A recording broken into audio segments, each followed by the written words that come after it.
নমস্কার। আপনাদের সকলকে আবারও স্বাগত জানিয়ে আজকের গল্প শুরু করছি। আজ আমি আপনাদের শোনাব নরেন্দ্রনাথ মিত্রের লেখা খুব সুন্দর একখানি গল্প। গল্পের নাম ধূপকাঠি।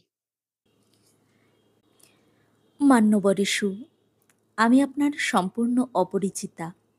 বিনা পরিচয়ে আপনাকে এই চিঠি লিখতে বসেছি। আমার ধৃষ্টতা মার্জনা করবেন। তবে আমার পক্ষ থেকেও একটি কথা বলবার আছে। আমি আপনার একটি পরিচিতা মেয়ের অনুরোধেই তার বক্তব্য আপনাকে লিখে জানাচ্ছি। প্রথমে তার জবানিতেই লিখতে শুরু করেছিলাম, কিন্তু সে এমন অগোছালো এলোমেলোভাবে বলতে আরম্ভ করল যে আমার পক্ষে তা গুছিয়ে লেখা অসাধ্য। তাই আমি তার কাছ থেকে সমস্ত ঘটনাটা জেনে নিয়ে তার বলবার কথা সাধ্য মতন বুঝতে চেষ্টা করে আপনাকে এই চিঠি লিখছি।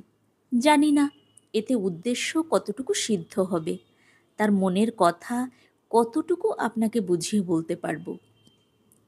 প্রথমে আমি তাকে বলেছিলাম, তুমিই ২-৪ লাইন যা পারো লিখে দাও। তোমার নিজের হাতের লেখা চিঠি পেলেই বিমলবাবু খুশি হবেন। কিন্তু রেণু তাতে কিছুতেই রাজি হলো না। এও হতে পারে আপনার সঙ্গে ওর যা সম্পর্ক, তাতে ঘটনাটা সব খোলাখুলিভাবে লিখতে ওর লজ্জা করছে। আপনি বোধহয় রেণুকে এবার চিনতে পেরেছেন। আপনাদের গ্রামের সেই অনাথা মেয়েটি, বাগবাজারের চৌধুরীদের বাড়িতে ৩ বছর আগে আপনি যাকে রেখে এসেছিলেন। চৌধুরীরা আপনার আত্মীয়, হিসেব করলে যত দূরেরই হোক ওদের সঙ্গে রেণুরও একটু সম্পর্ক বেরোয়। সেই কথা ভেবেই আপনি ওকে অন্য কোথাও না রেখে, কোনো আশ্রম টাশ্রমে না পাঠিয়ে চৌধুরীদের ওখানে দিয়েছিলেন। এখন মনে হয় মেয়েটার অন্য কোনো ব্যবস্থা করলেই বোধ করি ভালো করতেন। তা হলে ও খানিকটা লেখাপড়া কি হাতের কাজ টাজ কিছু শিখতে পারত। চৌধুরীদের বাড়িতে তেমন কোনো সুযোগ ও পায়নি। প্রথমে অবশ্য বাড়ির বৌঝিদের অল্প স্বল্প ফুট ফরমায়েশ খাটা, বাচ্চা ছেলে মেয়েদের কোলে নেওয়া, খাওয়ানো, ঘুম পাড়ানো, এইসব ছোটোখাটো কাজের ভারই ওর উপর ছিল। সবাই বলেছিলেন, বাড়ির মেয়ের মতন থাকো, তুমি তো আমাদের আত্মীয়, লজ্জা সংকোচের কি আছে। এমন অভ্যর্থনা পেয়ে রেণুর খুব আনন্দ হয়েছিল। বড় তেতলা বাড়ি, বাড়ি ভরা লোকজন। ওর মতন ১৬-১৭ বছরের মেয়েই আছে বাড়িতে গুটি চারেক। কেউ স্কুলে পড়ে, কেউ কলেজে। সবাই ওকে ভাব জমাবার জন্য, দলে টানবার জন্য ব্যস্ত। কেউ নিজের পুরনো শাড়ি দেয়, কেউ বা স্নো সাবান দিয়ে বন্ধুত্ব করবার চেষ্টা করে। বাড়ির ছেলেরাও যেন ওর উপর একটু বেশি মনোযোগী। বোনেদের বাদ দিয়ে রেণুকেই তারা নানান কাজে ডাকে, নানা শৌখিন কাজে খাটায়। দামি কলমটা রেণুর হাতে ছেড়ে দিয়ে বলে, ধুয়ে এনে কালি ভরে দাও তো। বিছানা পেতে দেওয়া, ফুলদানিতে ফুল সাজিয়ে রাখা, এই সব কাজে রেণু আনাড়ি হলেও তাকে দিয়ে করিয়েই যেন বাড়ির ছেলেদের আনন্দ। বাড়ির মেয়েরা ঠাট্টা করে বলে, রেণু একা আমাদের সকলের জায়গা কেড়ে নিয়েছে। বউরাও পরিহাস করে, তোমাদের জায়গা ঠিকই আছে ঠাকুরঝি, আমাদের নিয়েই ভাবনা। এইসব ঠাট্টা পরিহাস বুঝবার বয়স রেণুর হয়েছে। সেখান থেকে লজ্জায় পালিয়ে গিয়ে গিন্নিদের কাছে এসে বসে। এ সময় মাঝে মাঝে আপনি খোঁজ নিতে আসতেন, রেণুকে ডেকে জিজ্ঞাসা করতেন, কেমন আছো? রেণু হেসে বলতো, ভালোই। বাড়ির গিন্নিদের কাছে আপনি ওর প্রশংসাই তখন শুনতে পেতেন। এমন শান্তশিষ্ট কর্মঠ ভালো মেয়ে আর হয় না। কিন্তু অবস্থাটা ক্রমে ক্রমে বদলাতে লাগলো। শোভাবাজারে চৌধুরীদের যে কাপড়ের দোকান আছে, তাতে লাভের অঙ্ক কমে গেল। অফিসের ছাঁটাইয়ের ফলে বাড়ির গুটি ২ ছেলে বেকার হলো। আর কলেজ থেকে নতুন যারা পাশ করে বেরোলো, তাদের চাকরি জুটবার কোনো লক্ষণ দেখা গেল না। কাপড়ের দোকানের আয় এমন নয় যাতে এত বড় পরিবারের খরচ বেশ ভালোভাবে চলতে পারে। এইসব বাইরের খবর আপনি নিশ্চয়ই জানেন, কিন্তু ভেতরে মেয়েদের ব্যাপারটা বোধহয় তেমন করে জানেন না। কারবারের অবস্থা খারাপ হওয়ায় বড় কর্তা ছোট কর্তা দুজনের মেজাজই গেল বিগড়ে। সংসারে ঝগড়াঝাঁটি কথা কাটাকাটি শুরু হলো। সবাই ধমক খেতে লাগলো। রেনুও বাদ গেল না। বড় কর্তা বললেন, ওসব বাবুগিরি বিলাসিতা চলবে না, খরচ কমাও। দোকানের দুজন কর্মচারীকে ছাঁটাই করলেন। বাজারের পয়সা চুরি করে বলে চাকরটাকে বিদায় দিলেন। একটা ঝি ছিল, খাওয়া পরা ছাড়া 10 টাকা করে মাইনে নিত, তাকেও বাদ দিলেন। বললেন, নিজেরা করে কর্মে খাও, এত বাবুগিরি চলবে না। বাইরের লোকজনদের মধ্যে রইল একটা ঠিকে ঝি আর রেনু। ওর ভয় হতে লাগলো বড় কর্তা তাকেও চলে যেতে না বলেন। তাহলে সে কোথায় দাঁড়াবে? এই চৌধুরী বাড়ি ছাড়া পৃথিবীতে আর কোথাও যে কোনো জায়গা আছে সে কথা রেনুর মনে হয়নি। রেনু নিজেই ইচ্ছা করেই সংসারের বেশি বেশি কাজ করতে লাগলো। গিন্নিদের বউদের হাতের কাজ কেড়ে নেয়, রাধে জল টানে, 20 জন লোকের রেশনের চালের কাপড় বাছে, পাছে কেউ তাকে অনাবশ্যক মনে করে। তা অবশ্য কেউ মনে করলেন না। সংসারের অনেক কাজের ভারই গিন্নিমা ওর হাতে ছেড়ে দিলেন। বিশেষ করে রান্নাঘরের ভারটা প্রায় সম্পূর্ণই রেনুর উপর পড়ল। না পড়ে উপায় কি? বড় গিন্নি ছোট গিন্নি কারোরই ছেলেপুলে হওয়া বন্ধ হয়নি। আর বউদের তো সবই শুরু হয়েছে। তাছাড়া অসুখ বিসুখও আছে, মেয়েদের স্কুল কলেজের পড়া আর পরীক্ষার কড়াকড়ি বেড়েছে। তাদের পক্ষে সংসারের অন্য কাজকর্ম করা পোষায় না। তাই স্বাভাবিকভাবেই রেনুকেই সব বুঝে নিতে হলো। আপনি তখন চাকরি বাকরি আর সভা সমিতি নিয়ে ব্যস্ত, আসবার অবসর বেশি পান না। তবুও 2-4 মাস অন্তর মাঝে মাঝে এসে যখন জিজ্ঞাসা করতেন, কেমন আছো রেনু, তার কাছ থেকে একই উত্তর পেতেন, ভালো আছি বিমলদা। আপনি ব্যস্তভাবে চলে যেতেন, দ্বিতীয় প্রশ্ন করতেন না। যদি করতেন তাহলে তখনই হয়তো আপনি কিছু কিছু বুঝতে পারতেন। আমার মনে হয় জিজ্ঞাসা না করেই আপনি বুঝেছিলেন, কিন্তু কিছু করাটা আপনার পক্ষে সহজসাধ্য হয়নি। আপনি অবিবাহিত, মেসে থাকেন, নিজের নানা রকম ঝামেলা আছে। এইসব জানতো বলেই রেনু আপনাকে কিছু খুলে বলতো না। ভাবতো অনর্থক বিব্রত করে কি লাভ। আপনি ওর জন্য যথেষ্টই করেছেন, আরও যদি কিছু করবার থাকে তা আপনি নিজেই করবেন। গত বছর বড় কর্তার সেজো আর ছোট কর্তার মেজো মেয়ে দীপ্তি তৃপ্তি দুজনের একসঙ্গে বিয়ে হয়ে গেল। সেই বিয়েতে আপনি নিমন্ত্রণ খেতে এসে বড় গিন্নির কাছে রেনুর নামে প্রথম নালিশ শুনে যান। রেনু আড়ালে দাঁড়িয়ে সব শুনেছিল। বড় গিন্নি আপনার কাছে বলেছিলেন, রেনুর সেই আগের মতন শান্ত স্বভাব আর নেই, ভারী মুখ হয়েছে ওর, কথায় কথায় তর্ক করে, মুখে মুখে জবাব দেয়। আরও একটা গুণ বেড়েছে, রাস্তার ফেরিওয়ালা ডেকে হাসি গল্প করে। এ কথা শুনে আপনি যে ভ্রু কুঁচকেছিলেন তা রেনুর চোখ এড়ায়নি। আপনি বলেছিলেন, এসব তো ভালো নয় মাসিমা, আপনি ওকে শাসন করে দেবেন। আপনার এই কথায় রেনু বড় দুঃখ পেয়েছিল। ওর হাতে ছিল দইয়ের হাঁড়ি, ভেবেছিল সেটা রেখে এসে আপনাকে বুঝিয়ে বলবে। রেনু মাঝে মাঝে তর্ক করে, কথার পিঠে কথার জবাব দেয়, তা ঠিকই। তার একার ঘাড়ে সবাই কাজ চাপিয়ে দেন, আর পান থেকে একটু চুন খসলেই যদি তাই নিয়ে বকাবকি করেন, তাহলে একেবারে মুখ বুজে ও কি করে থাকে, সেও রক্ত মাংসের মানুষ। কিন্তু কোনো খারাপ কথা সে কাউকে বলেনি। একদিন শুধু ছোট গিন্নিকে বলেছিল, এমন বিনে মাইনের ঝি আর পাবে না। তিনিও জবাব দিতে ছাড়েননি। বলেছিলেন, যেখানে মাইনে পাস গেলেই পারিস, ভাত ছড়ালে আবার কাকের অভাব, আজকালকার দিনে খেতে পড়তে দিলে অমন কত গন্ডা পাওয়া যায়। সব কথাই আপনাকে বলবে ভেবেছিল, কিন্তু গিয়ে দেখে আপনি বিয়েবাড়ির পান মুখে দিয়ে চলে গেছেন। আপনি শুধু এক পক্ষের কথাই শুনে গেলেন, আর এক পক্ষের কিছু শুনলেন না।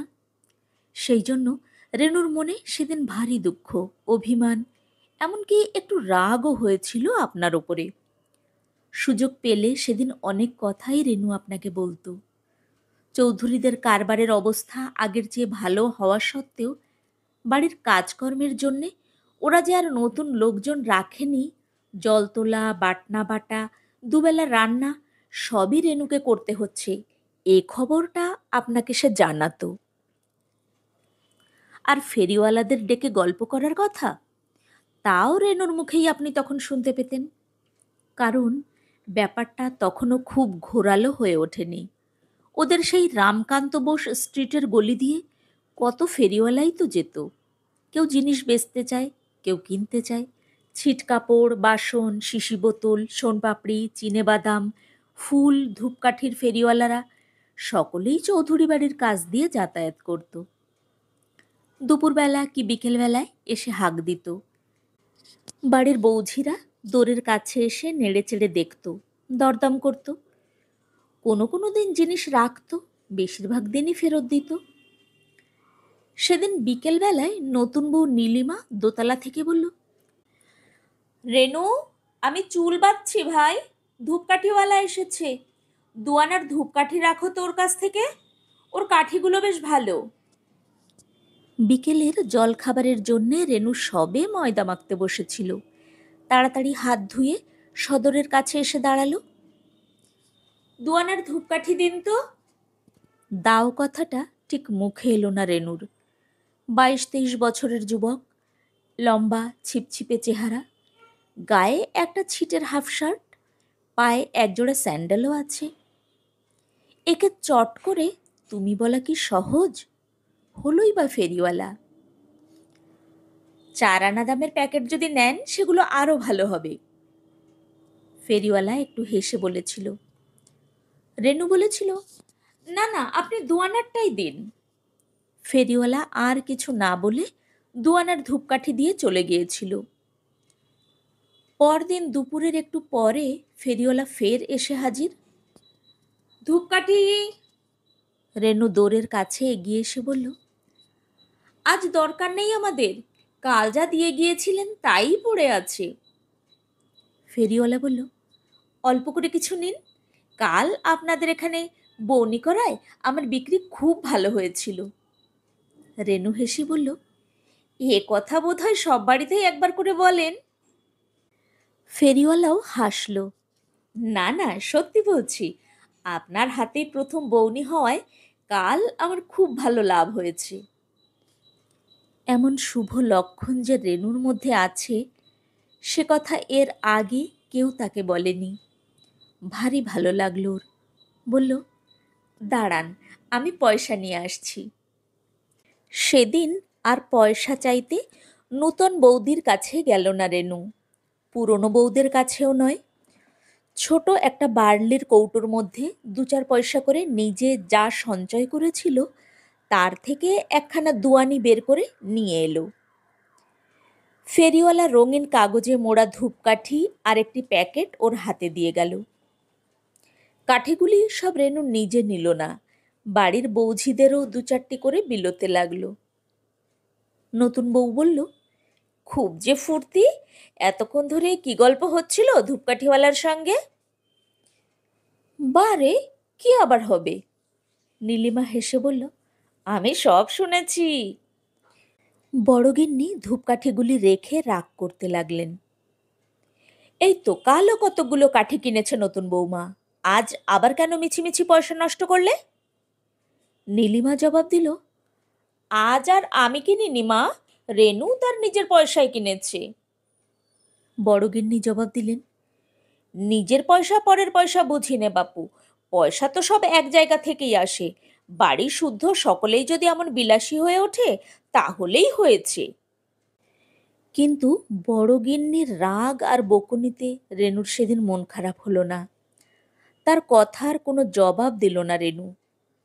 সন্ধ্যাবেলায় বাড়ির কাজকর্ম সেরে গা ধুয়ে চুল বেঁধে একখানি ধোয়া শাড়ি পরে নিজের ঘরে ধূপকাঠি জ্বালল।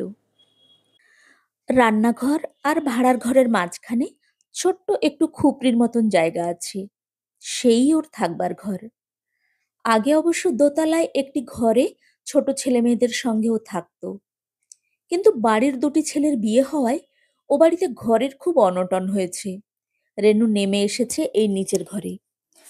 সন্ধ্যাবেলায় সে ঘরে এই প্রথম ধূপকাঠি জ্বালল। খাওয়া দাওয়া চুকতে 11টা বাজল, সকলের ঘুমোতে 12টা। কিন্তু রেনুর চোখে ঘুম নেই। সে একটার পর একটা ধূপকাঠি জ্বেলেই চলেছে। তারপর থেকে রেনু প্রায়ই ধূপকাঠি রাখত। ধূপকাঠিওয়ালার সঙ্গে কিছু কিছু আলাপও চলত। এসব ধূপকাঠি কি নিজেরা তৈরি করা যায় না, নাকি বাজার থেকে কিনে আনতে হয়, টাকায় কত লাভ থাকে, ধূপকাঠিওয়ালা কখন বেরোয় কখন ফেরে, হলোই বা মার ছেলের সংসার চলে কি করে, এসব সাধারণ কৌতূহল, তুচ্ছ কথাবার্তা। বড়গিন্নি এইটুকুকেই অত বড় করে সেদিন আপনার কাছে লাগিয়েছিলেন, কিন্তু ব্যাপারটা গোপন রইল না। ধূপকাঠিওয়ালার সঙ্গে রেনুর এই ঘনিষ্ঠতা শুধু ওদের বাড়ি নয়, পাড়ার লোকেরও চোখে পড়ল। ধূপকাঠি এ পাড়ায় বিক্রি হোক আর না হোক, ছেলেটি রোজই আসে। রেনুও জানলার ধারে এসে দাঁড়ায়। রোজ দুজনের কথা হোক আর না হোক, যেন দেখা হলেই যথেষ্ট। সারাদিন নানা কাজকর্মের মধ্যে রেনু এই মুহূর্তটির জন্য প্রতীক্ষা করে। রোজ সেই বিশেষ সময়টিতে জানলার কাছে আসে, 1 প্যাকেট করে ধূপকাঠি নেয়। কিন্তু ফেরিওয়ালা আর পয়সা নেয় না। রেনুরও পয়সা দেওয়ার তেমন গরজ নেই। জালনার একটা শিক আপনিই ভেঙে গিয়েছিল, রেনু তাই বলে। কি সে নিজেই তুলে ফেলেছিল, চৌধুরীদের অভিযোগ তাই। জানি না, সেই বড় ফাঁক দিয়ে মাঝে মাঝে নাকি চায়ের কাপও রেনু ফেরিওয়ালার হাতে তুলে দেয়। ব্যাপারটা নিয়ে যে পাড়ায় নানা রকম কানাকানি হাসাহাসি চলছে, তা আমিও লক্ষ্য করেছিলাম। তারপর কালকের ঘটনার কথা বলি। শনিবারের অফিস, সকাল সকাল ছুটি হয়ে গেছে। বাড়িতে কাজ আছে বলে আমি আর কোথাও না গিয়ে তাড়াতাড়ি চলে এলাম। কিন্তু আমাদের গলির মধ্যে ঢুকতে গিয়ে দেখি এগুতে আর পারি না। ভিড়, গোলমাল, হইচই। সেই ধূপকাঠিওয়ালাকে ধরে চৌধুরী বাড়ির পালোয়ানের মতন দুটি ছেলে ঘুষির পর ঘুষি চালাচ্ছে। পাড়ার আরো সব ছেলেবুড়োরাও তাদের সঙ্গে যোগ দিয়েছে। ফেরিওয়ালা সেই মার ঠেকাতে ঠেকাতে বলছে, আগে আমার কথা শুনুন, আমরা বিয়ে করব ঠিক করেছি। পাড়ার সব মেয়ে পুরুষ হো হো করে হাসছে আর নানান রকম ব্যঙ্গ বিদ্রূপ করছে। একজন তরুণ ছেলে আরেকটি তরুণীকে বিয়ে করবে, এর যে পরিহাসের ব্যাপার সংসারে যেন আর কিছুই নেই, যেহেতু ছেলেটি ফেরিওয়ালা আর মেয়েটি বাড়ির ঝি। ছেলেটির পক্ষ নিয়ে আমি 2-4 কথা বলতে যাচ্ছিলাম, লোকে এমন সব মন্তব্য শুরু করলো যে ঘরে চলে আসতে বাধ্য হলাম। শেষ পর্যন্ত ওরা ছেলেটিকে আধমরা করে ঘাড় ধরে গলি থেকে বের করে দিল। বান্ডিল থেকে পড়া ধূপকাঠিগুলি রাস্তার ধুলোয় ছড়িয়ে রইল। দাদার কাছে ব্যাপারটা বলায় তিনিও আমার উপর একটু রাগ করলেন। তোর এসবের মধ্যে যাওয়ার কি দরকার ছিল? আমি আর যাইনি, কিন্তু রেনুই ও বাড়ির থেকে কি করে যেন পালিয়ে আমার কাছে চলে এসেছি।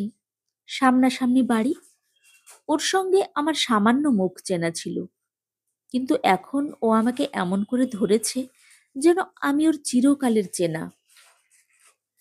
ওকে বলেছিলাম, তুমি যাও, কটা দিন চুপচাপ থাকো, তারপর যা হয় একটা ব্যবস্থা করা যাবে। কিন্তু রেনু বলল, না দিদি, যারা ওকে অমন অপমান করে মেরেছে, আমি তাদের বাড়িতে আর এক মুহূর্তও থাকবো না। দাদা শান্তশিষ্ট নির্বিরোধ মানুষ, তিনি বড় বিব্রত বোধ করছেন। চৌধুরীরাও শাসাচ্ছে পুলিশ কেস করবে। তাতে অবশ্য সুবিধা করতে পারবে না, রেনুর বয়স 18 উতরে গেছে। কিন্তু আইন টাইন তো সবসময় বড় কথা নয়, বেশিরভাগ ক্ষেত্রে তা প্রবলের হাতের অস্ত্র। রেনুর অনুরোধে আপনাকে সব কথা খুলে জানালাম। ছেলেটির নাম ঠিকানাও ওর কাছ থেকে শুনে নিয়েছি। অজিত বিশ্বাস, বেলগাছিয়ায় উদ্বাস্তু কলোনিতে থাকে। আপনি যদিও চৌধুরীদের আত্মীয়, তবু আপনার ওপর রেনু খুব ভরসা রাখে। সশ্রদ্ধ নমস্কার গ্রহণ করবেন। অনধিকার চর্চার জন্য আর একবার মার্জনা চাইছি। ইতি বিনীতা, মাধবী সেনগুপ্ত। এতক্ষণ আপনারা শুনছিলেন নরেন্দ্রনাথ মিত্রের লেখা ছোট গল্প ধূপকাঠি।